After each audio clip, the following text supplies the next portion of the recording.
ଘରେ ଯଦି ବିରି ଚାଉଳ ବଟା ଅଛି ନା ବାହାର ଜଳଖିଆ ଖାଇବା ଭୁଲିଯିବା। ଦେଖ କେତେ ସୁନ୍ଦର ଦୋସା ଆମର ବନିଗଲା। କେତେ ସୁନ୍ଦର ଟେଷ୍ଟି ବି ଭଲ ଥିଲା। ଖାଇସାରିକି ଭିଡ଼ିଓ ଛାଡ଼ିଛି।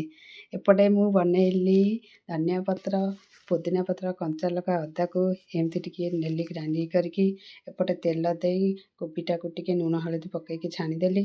ସେ କୋବି ଟିକେ ହଳଦିଆ ଅଂଶ ପଡ଼ିଗଲେ ତାକୁ ବାହାର କରିଦେଇକି ଆଉ ଯେଉଁ ଯାହା ଟିକେ ତେଲ ଥିଲା ତା ଦେହରେ ଜିରା, ଏପଟେ ବନେଇଥିବା ମସଲା, ଟମାଟୋ, କ୍ୟାପ୍ସିକମ୍, ଗ୍ରୀନ୍ ମଟର ସବୁ ଭଲସେ ଏମିତି ଟିକେ ଭାଜିଦେବା। ଭଜା ବାଦାମ ଟିକେ ପକେଇଦେଲି, ଭାଜିଦେଲି। ଏପଟେ ଗାଜର, ବିଟ୍ ସବୁ ପକେଇଦେବା, ଆଉ ଟିକେ ଏମିତି ଭାଜିଦେବା।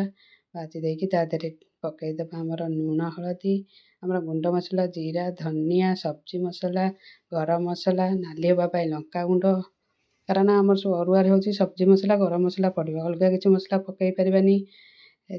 ଭାଜିକି ରଖିଥିବା ଆମର ସେ କୋବି, ସିଝା ଆଳୁ ଦୁଇଟାକୁ ଏମିତି ଭଲସେ ମସଲାରେ ମୁଁ କଷିଦେଲି। ଦେଖ କେତେ ସୁନ୍ଦର ମସଲା ହେଲା। ଏତିକି ମସଲାରେ ଆମର ମିନିମମ୍ 5ରୁ 7ଟା ଦୋସା ବନିଯିବ ନିହାତି। ଏପଟେ ତେଲ ଟିକେ ଦେଇଦେବା ତାୱାରେ, ଚକୁଳି ପିଠାକୁ ଟିକେ ପତଳା କରିକି ଏମିତି ଦେଇଦେବା। ବନେଇକି ରଖିଥିବା ମସଲାକୁ ତା ଦେହରେ ଦେଇ ଟିକେ ଧନିଆ ପତ୍ର ଦେଇଦେବା। ପିଆଜ ତ ଦେବାନି, ଅରୁଆରେ କରୁଛେ। ଦେଖ ଏମିତି ଟିକେ ଭଲସେ ଆମେ ତେଲ ପକେଇ ନଉଟେଇ ଦେଇ କେତେ ସୁନ୍ଦର ଦୋସା ଆମର ବନିଗଲା। ଏଇ ଦୋସାରେ ଚଟଣି ଦରକାର ପଡ଼ିବ, ବାଦାମ ନହେଲେ ନଡ଼ିଆ ଚଟଣି ଯାହା ବି ଖାଏ ବହୁତ ଭଲ ଲାଗିବ। ଏଠି ଆମ ଝିଅ ଚଟଣି ଖାଏନି ବୋଲି ମୁଁ ଖାଲି ଦୋସା ତାକୁ ବନେଇକି ଦେଇଛି। ଦେଖ କେତେ ସୁନ୍ଦର ଦୋସା ବନିଗଲା।